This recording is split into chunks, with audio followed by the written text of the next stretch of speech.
আসসালামু আলাইকুম। Welcome to my channel. আশা করি সবাই ভালো আছেন। আজকে করব মজার ও সহজ চিকেন চমচা রেসিপি। এই রেসিপিটা বিকেলের স্ন্যাক্সের জন্য পারফেক্ট একটা রেসিপি। এই রেসিপিটা আপনারা সহজে বাসায় বসে বানিয়ে নিতে পারবেন। বড় থেকে ছোট সবাই খুব পছন্দ করবে। তাই রেসিপিটা শুরু থেকে শেষ পর্যন্ত দেখবেন। আর আমার চ্যানেলটা সাবস্ক্রাইব করে আমার পাশেই থাকবেন।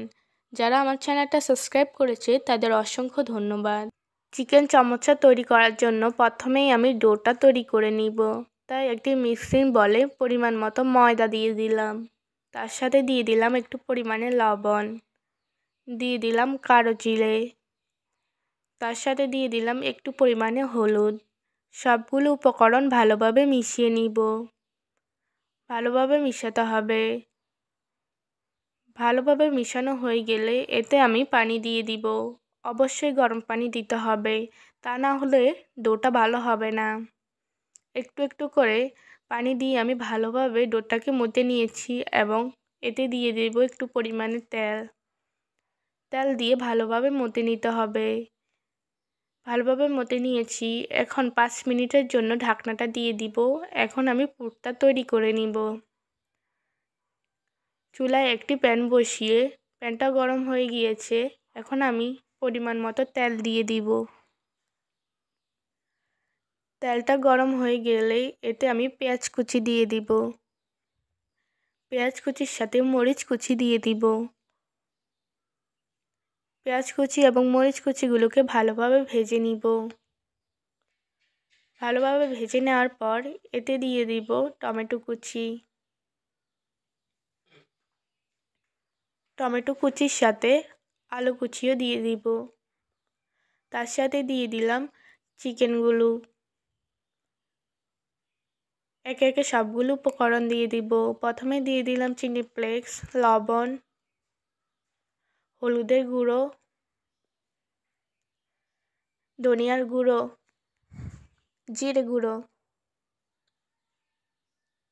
সবগুলো উপকরণ ভালোভাবে মিশিয়ে নিব। কিছুক্ষণ ধরে ভালোভাবে ভেজে নিতে হবে। তারপর দিয়ে দিলাম মিক্স মশলা। তার সাথে দিয়ে দিলাম সয়া সস।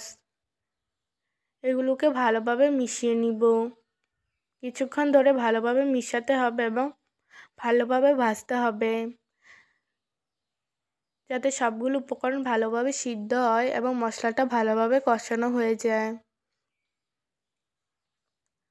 কিছুক্ষণ ধরে ভালোভাবে ভেজে নেওয়ার পর লালচে একটা কালার চলে এসেছে।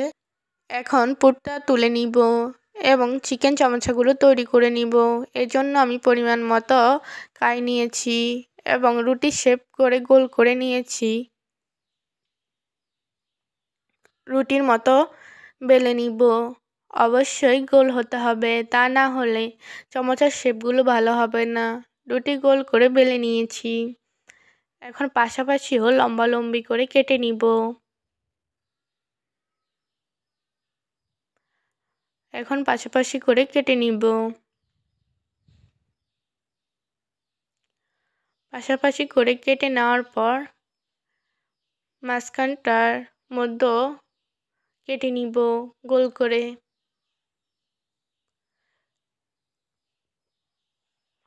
ভালোভাবে গোল করে কেটে নিতে হবে, তাতে চমচার শেপগুলো ভালো হবে। আপনাদের আজকে একদম ইজিতে আমি চমচার শেপগুলো তৈরি করে দেখাবো। এতে আমি পুর দিয়ে দিলাম। অবশ্যই মিডিয়াম পুর দিতে হবে, বেশি দিলে তাতে চমচাগুলো ফেটে যাবে তেলে দিলে।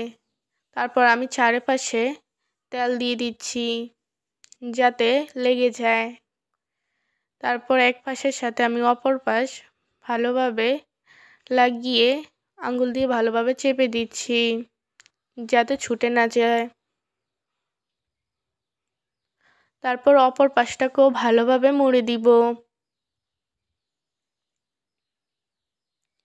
এভাবে আপনারা সবগুলো চমচা বানিয়ে নিতে পারেন। দেখুন আমাদের চমচাগুলো তৈরি হয়ে গিয়েছে। এখন আমি আবারও আরেকটা চমচা বানিয়ে দেখাচ্ছি। এটা একদম ইজি চমচা বানানো। আপনারা অবশ্যই এভাবে বানিয়ে নিতে পারবেন, অল্প সময়ের মধ্যে সুন্দর শেপও চলে আসবে।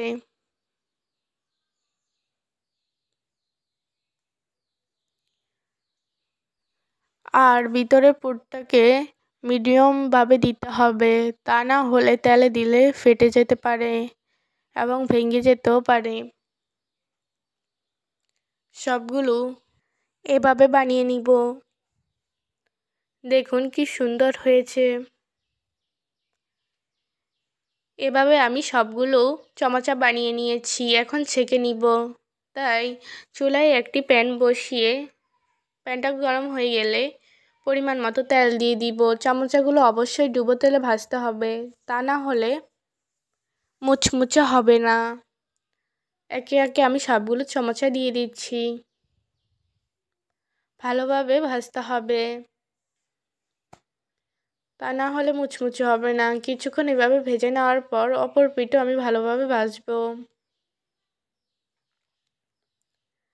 লালচে কালার করে ভাজতে হবে।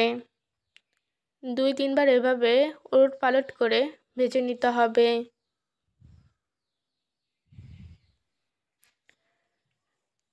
দেখুন চামচাগুলো আমি এভাবে লাল করে ভেজে নিয়েছি, এখন তুলে নিব। আপনারা অবশ্যই এভাবে লাল করে ভেজে নেবেন। এখন আমি পরিবেশন করব। দেখুন কি সুন্দর হয়েছে, দেখতে কি লোভনীয়, খেতে খুব ভালো হয়েছে। আপনারা অবশ্যই রেসিপিটা ভালো লাগলে চ্যানেলটা সাবস্ক্রাইব করবেন, লাইক কমেন্ট শেয়ার করবেন। আর কি ধরনের রেসিপি চান অবশ্যই কমেন্ট বক্সে জানাবেন। এখন আমি একটি চামচে আপনাদের ভেঙে দেখাবো ভিতরটা কেমন হয়েছে। দেখুন কি সুন্দর ক্রিস্পি এবং জুসি হয়েছে। আর চসটি খেতে তো মাশাআল্লাহ। আল্লাহ হাফেজ।